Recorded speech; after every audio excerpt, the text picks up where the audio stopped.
Ils ont tué Quentin, ils cassent tout en manif. Et pourtant, ils courent toujours. Xavier Hofer révèle pourquoi le gouvernement a besoin de la violence des antifas. Après le drame de la mort de Quentin, il brise le silence. Selon lui, si Darmanin parle beaucoup, il n'agit pas contre ces groupes pour une raison stratégique précise.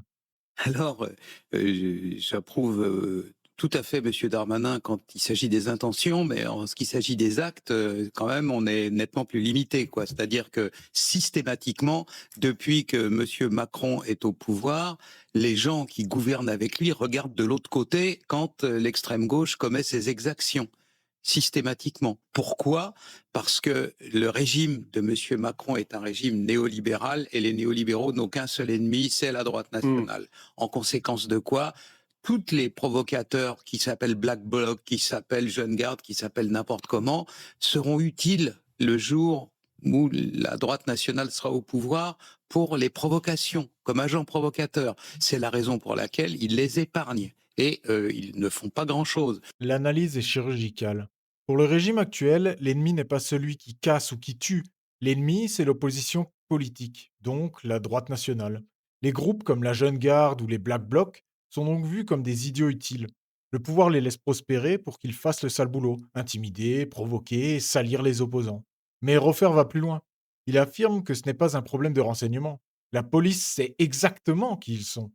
Je peux témoigner d'une chose, c'est que la direction du renseignement de la préfecture de police de Paris connaît un par un tous les gens qui sont dans les Black Blocs. En plus de ça, ce sont des individus douteux. Certains sont toxicomanes, donc ont des manières de gagner leur vie qui sont tous sauf honnêtes. Et donc, il y a parmi eux des indicateurs de police. La Mmh. police sait parfaitement.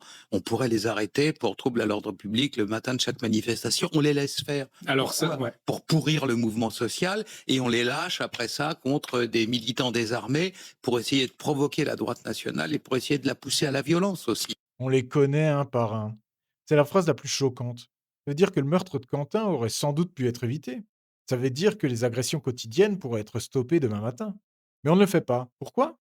Parce que, comme le dit Roffer, ces individus, souvent toxicomanes ou marginaux, servent d'indicateurs ou d'agents provocateurs. On les lâche contre des militants désarmés ou dans des manifestations pour créer du chaos, ce qui permet ensuite au gouvernement de se poser en défenseur de l'ordre. C'est un jeu cynique et dangereux. L'État a le monopole de la violence légitime, mais il semble avoir sous-traité la violence illégitime à des milices d'extrême gauche. Et le prix de cette stratégie, ce sont des vies brisées. Et vous, trouvez-vous normal que ces groupes soient connus mais jamais arrêtés?